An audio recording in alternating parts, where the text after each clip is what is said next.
지난 금요일 정부가 사회적 거리두기 4단계를 2주 연장하기로 발표를 하면서 교회는 좌석의 10% 참석 가능하도록 했습니다.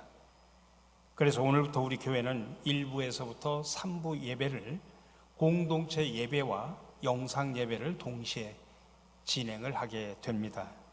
물론 내일부터 새벽 기도와 수요 예배 그리고 금요 심야 기도회도 실시를 합니다.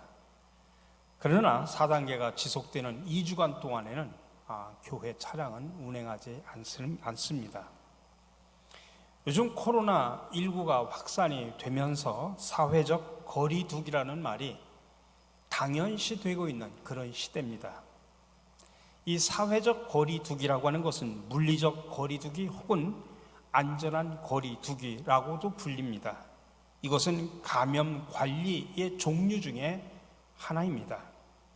사회적 거리두기의 목표는 감염이 걸린 사람과 감염되지 않은 사람 사이의 접촉 가능성을 감소시켜서 질병의 전파를 늦추고 궁극적으로 사망률을 최소화하는 그러한 것입니다.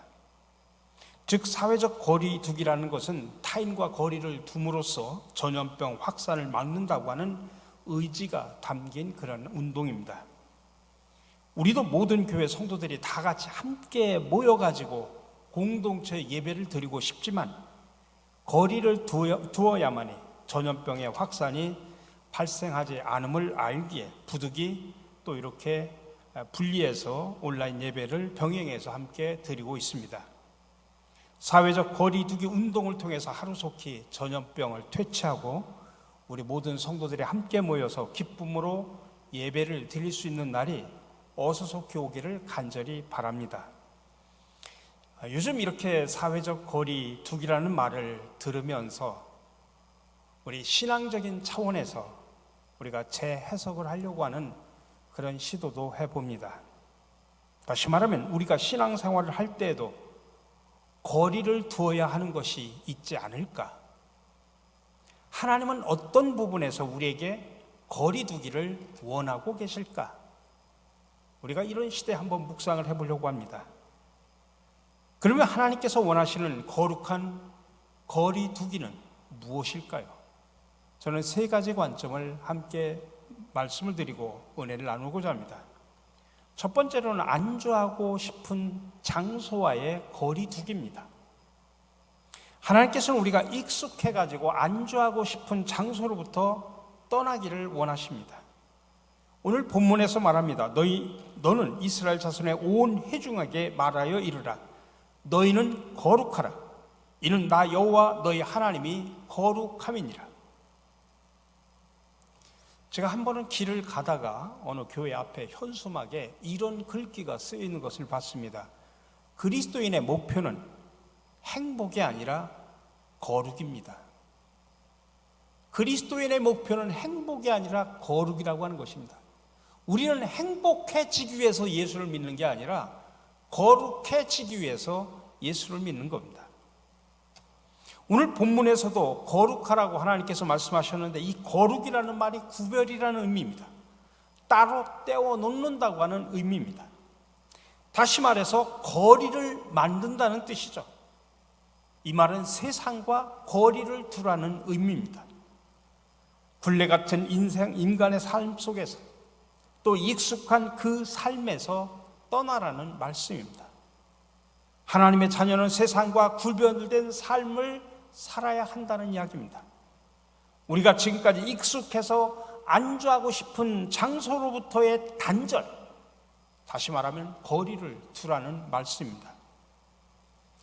하나님께서 이스라엘 백성을 애굽에서 인도해내신 후에 시내산에서 율법을 내려주실 때 이렇게 말씀하셨습니다. 나는 너를 애굽 땅 종 되었던 집에서 인도하여 낸 내 하나님 여호와니라. 여기에서도 분명한 장소가 드러나고 있습니다. 애굽에서 하나님께서 이스라엘 백성을 이끌어내셨다는 이야기입니다. 애굽 땅으로부터 그들을 분리시켰다는 이야기입니다. 이것은 일찍이 아브라함도 경험한 적이 있죠.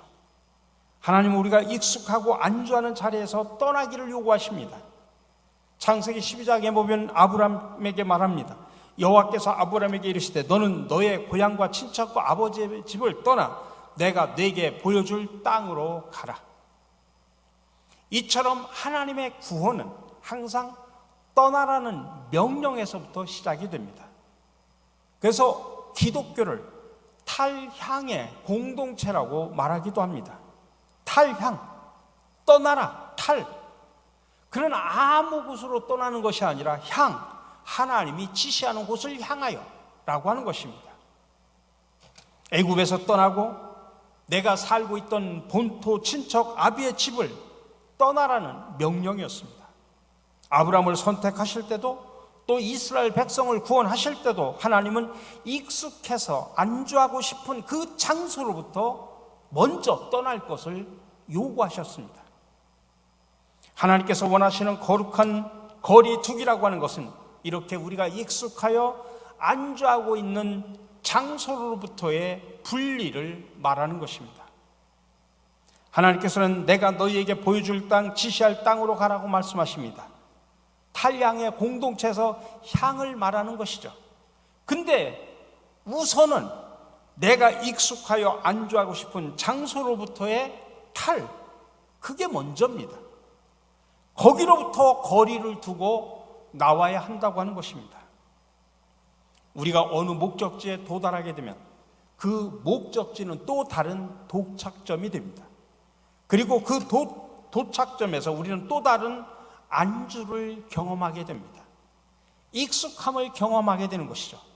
그러면 하나님께서는 또다시 그곳으로부터 떠날 것을 요구하십니다. 이렇듯 하나님께서 또 다른 장소로 끊임없이 우리를 이끌어 가시는데 그 분명한 이유가 있습니다. 하나님께서 우리와 함께 하시기를 원하시기 때문입니다. 하나님의 통치하심, 하나님의 인도하심에 우리가 머물러 있기를 원하시기 때문입니다. 이런 하나님의 의도는 성경에서 끊임없이 증언이 됩니다. 하나님께서 이스라엘 백성을 이끄시고 애굽을 탈출시켰습니다. 그리고 광야로 이끄셨습니다. 그곳에서 하나님의 임재를 나타내 보셨습니다. 그곳에서 성막을 허락하시고 그곳에서도 함께 하신다는 것을 알게 하셨습니다. 그렇게 이스라엘 백성은 마침내 가나안 땅에 도달하게 됩니다. 가나안 땅은 또 다른 의미의 목적지이기도 합니다. 하나님께서는 그 목적지에서 하나님의 통치하심을 보여주셨습니다. 성막으로, 때로는 율법으로 하나님의 통치하심을 알게 하셨습니다. 그러나 시간이 지나면서 그것은 또 다른 모습으로 바뀌어 갑니다.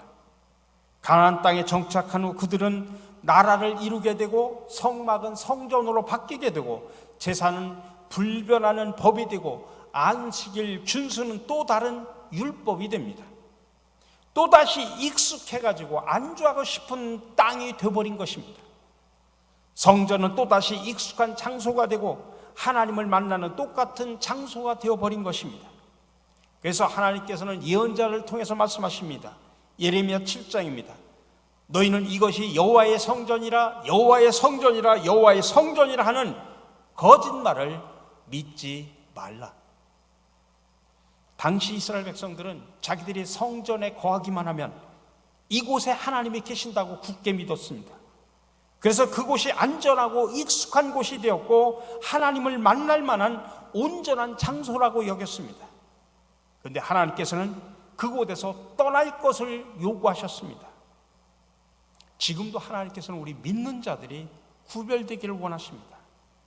종교적인 제의에 머무는 것이 아니라 성전이나 성막이나 율법에 머무는 것이 아니라 끊임없이 그 모든 것을 넘어서기를 요구하십니다.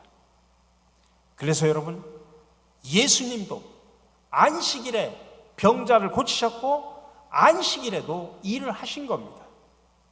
이스라엘 백성뿐만 아니라 대제사장들과 사두개인들, 바리새인들이 생각할 때 안식일은 변함없는 율법 하나님의 법이었습니다. 그들에게 성전 역시 유일하게 하나님을 만나고 죄를 용서받는 장소였습니다. 그러나 하나님께서는 예수님을 통해서 그 형식과 틀을 깨뜨리고자 하셨습니다. 그래서 예수님께서 안식일에 일하셨고 안식일의 주인이 되시어 죄를 용서해 주셨습니다. 또 예수님은 성전을 헐어버리라고 하시고 사흘 만에 다시 세울 것이라고 외치셨던 것입니다. 여러분, 그러나 하나님은 우리의 모든 틀을 다 깨트리라고 하는 것은 아닙니다. 진정으로 하나님이 원하시는 것은 우리가 익숙하여 안주하고 싶은 곳에서 떠나서 참으로 하나님을 의지하라는 것입니다. 그런 차원에서 우리는 요즘 매우 중요하고 의미 있는 경험을 하고 있습니다. 하나님께서는 우리로 예배당에 고정된 자리에 나가게 하셨습니다. 마치 광야로 이끄듯이 우리를 온라인 예배의 자리로 우리를 이끌어내셨습니다. 우리는 이제 이 자리, 각자 가정의 처소에서 살아계신 하나님을 만나게 됩니다. 물론 이 온라인 예배가 또 다른 성전이 되거나 또 다른 우상이 되어서는 안 됩니다. 또다시 익숙해가지고 그곳에 안주하고 싶은 장소가 되어서는 안 됩니다. 하나님께서는 우리가 끊임없이 익숙하여 안주하려고 하는 마음으로부터 떠나기를 원하십니다. 또 다른 거리두기를 원하시기 때문입니다. 하나님만이 통치자가 되신다는 사실을 우리 모든 믿는 사람들이 선포하고 인정하기를 원하시기 때문입니다. 그러므로 사랑하는 성도 여러분, 이 광야와 같은 시간에 우리의 삶을 다시 한번 되돌아보시기 바랍니다.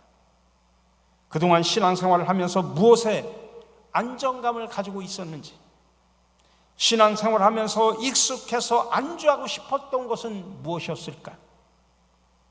우리는 지금 익숙한 장소에서 벗어나 광야와 같은 곳에서 예배를 드리고 있습니다. 그렇게 우리가 익숙했던 것들이 눈에 더 잘 보일 것입니다. 그 익숙한 것으로부터 어떻게 떠날 것인가를 깊이 생각해 볼 수 있는 시간이 됐으면 좋겠습니다.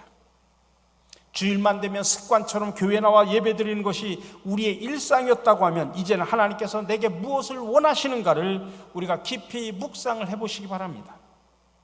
늘 정해진 헌금을 일정하게 드리면서 이 정도면 되겠지라고 생각했다면 우리의 일상화된 헌금 생활도 다시 한번 생각해 볼 필요가 있습니다. 하나님과 함께 모험을 떠난다고 하는 것이 무엇을 의미할까? 하나님과 함께 익숙했던 것에서 떠나는 봉헌의 삶은 무엇일까? 하나님의 현존, 하나님의 인도를 느끼는 광야는 어떤 곳일까? 다시 한번 깊이 묵상하는 시간이 됐으면 좋겠습니다. 우리의 봉사도 마찬가지입니다. 늘 하던 봉사이고 정말 열심히 하던 봉사인데 과연 나는 그 봉사에서 하나님의 인도하심을 느끼고 있는가? 경험하고 있는가? 혹시 자기 만족, 자기 자랑, 나의 의미를 찾기 위해 그 자리에 머물러 있는 것은 아닐까? 다시 한번 깊이 묵상하는 그런 시간이 되기를 바랍니다. 우리 사랑하는 성도 여러분, 하나님께서는 우리를 또 다른 장소로 이끌어가기를 원하십니다. 익숙해서 안주하고 싶었던 장소에서 다른 곳으로, 또 다른 곳으로, 또 다른 자리로, 우리가 익숙해지면 다시 일으켜 또 다른 자리로, 또 다른 국면으로 이끌어가기를 원하십니다. 그 과정 속에서 우리가 변함없는 것은 하나님과 함께하기를, 또 하나님이 살아계심을 느끼기를, 하나님의 통치하심을 경험하기를 간절히 원한다는 사실을 여러분들 믿으시기를 바랍니다.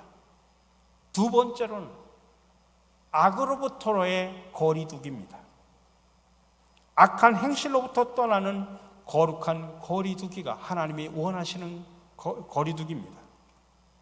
지금까지 우리가 나름대로 열심히 살아온다고 했지만 때로는 악한 일에 거하기도 했습니다. 사회적 거리두기 운동을 지켜보면서 먼저 우리 자신을 깊이 묵상하는 시간이 됐으면 좋겠습니다. 하나님께서는 이 전염병의 상황을 통해서 우리를 의도적으로 분리해 놓으셨습니다. 각자의 자리에 두셨습니다. 스스로 홀로 있는 시간을 허락하셨습니다. 한 번도 없었던 시간이 지금 우리에게 주어졌습니다. 이때를 하나님께서 주신 기회로 삼았으면 좋겠습니다.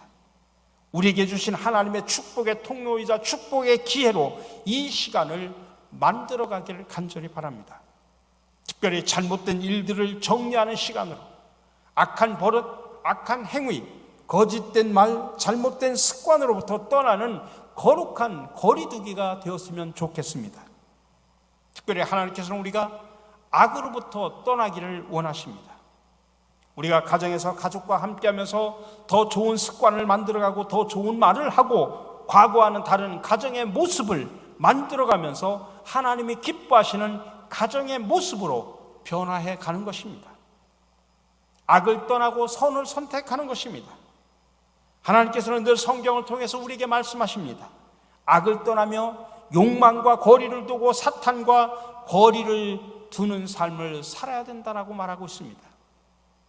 그리고 우리 자신을 돌아볼 수 있는 정말 귀중한 시간입니다. 정말 나에게 필요한 것이 무엇일까? 내 삶에서 가장 중요한 게 무엇일까? 이렇게 깊이 돌아볼 수 있는 시간이 되었으면 좋겠습니다. 내게 불필요한 것, 내가 떠나야 했던 것들이 무엇이었는지를 깊이 생각하면서 그것과 거리를 두는 귀한 시간이 되시기를 주님의 이름으로 간절히 축원합니다. 마지막으로 시간의 거리두기입니다.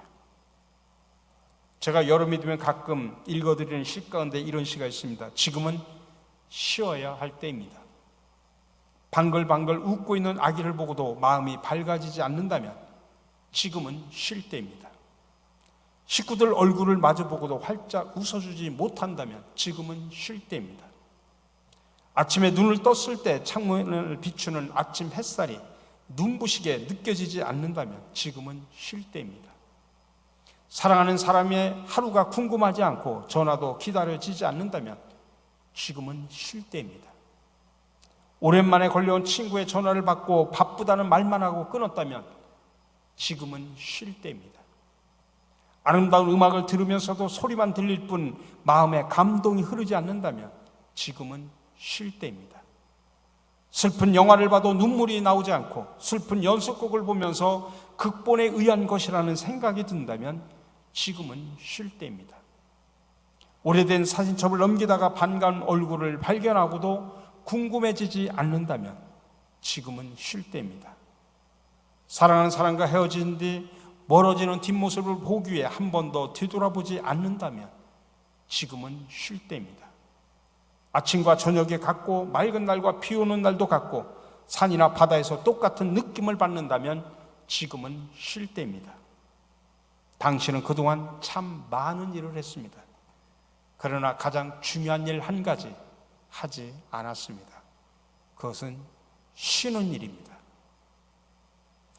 이 글을 들으면서 지금 내가 쉬어야 될 때구나, 그렇게 느끼지 않는 현대인들은 아마 한 사람도 없을 것입니다. 우리가 시간의 거리를 둔다고 하는 것은 시간 안에서 우리에게 쉼을 허락한다고 하는 의미도 포함됩니다. 사랑하는 성도 여러분, 우리는 끊임없이 열심히 일하며 살아갑니다. 아침부터 저녁까지 일하고 월요일부터 금요일, 토요일까지 열심히 일하며 살아갑니다. 근데 여러분, 그 노동의 배후에는 불안이 존재한다는 사실 아십니까? 먹고 살려면 일해야지라고 하는 불안, 앞으로도 충분히 먹고 살 수 있을까라고 하는 염려와 불안, 나에게 어려운 일이 닥쳤을 때 극복할 수 있을까라고 하는 불안이 늘 존재합니다. 그러나 하나님께서는 우리에게 안식일을 명하면서 이스라엘 백성들에게 쉬라고 말씀하십니다. 이 말씀이 무슨 뜻입니까? 하나님께서 우리를 책임져 주신다는 이야기입니다. 하나님께서 통치하신다는 이야기입니다. 더 이상 노력하지 않아도 일하지 않는 날이 있어도 두려워하지 말라는 이야기입니다. 하나님께서 통치하신다는 사실을 기억하라는 이야기입니다. 근데 바리새인들과 서기관들은 이 말이 무슨 말인지 이해하지 못했습니다. 그저 그냥 안식일만 열심히 지키는데 집착을 합니다. 그것을 믿음을 지키는 것이라고 착각했습니다. 안식일을 지키고 안식일을 따르는 것만이 답이라고 생각했습니다. 정작 하나님의 통치하심을 느끼지 못한 것입니다. 사랑하는 성도 여러분, 하나님께서는 시간의 거리를 두라고 명령하십니다. 매일같이 일하지만 쉼을 갖는 시간, 시간의 거리를 둠으로써 하나님의 하나님께서 임재할 자리를 마련하라고 하는 것입니다. 내가 일하는 것이 아니라 하나님께서 일하신다고 하는 것, 그 시간 속에 하나님께서 통치하고 계시다는 사실을 고백하는 것입니다. 지금 우리는 어려운 시간을 보내고 있습니다. 지금 전염병은 계속 확산되고 있습니다. 그럼에도 불구하고 우리는 시간을 떼어놓습니다. 그리고 주님께 예배를 드립니다. 하나님께서 여전히 우리를 통치하심을 믿기 때문입니다. 요즘 코로나19로 인해 사회적 거리두기가 최고의 단계에 있는 이 시점에 하나님께서 원하시는 거룩한 거리두기가 무엇인가를 묵상해 봤습니다. 여러분, 익숙하여 안주하고 싶은 장소로부터 거리를 둡시다. 악으로부터 거리를 둡시다. 시간으로부터 거리를 둡시다. 이제 또 한 주간이 여러분에게 주어집니다. 그러나 여러분, 불안해하지 마십시오. 하나님을 인정하고 하나님의 통치에 모든 것을 맡기시기를 바랍니다. 하나님께서 원하시는 거룩한 거리두기를 통해서 우리의 신앙이 주님 앞에 바로 설 수 있기를 간절히 축원합니다.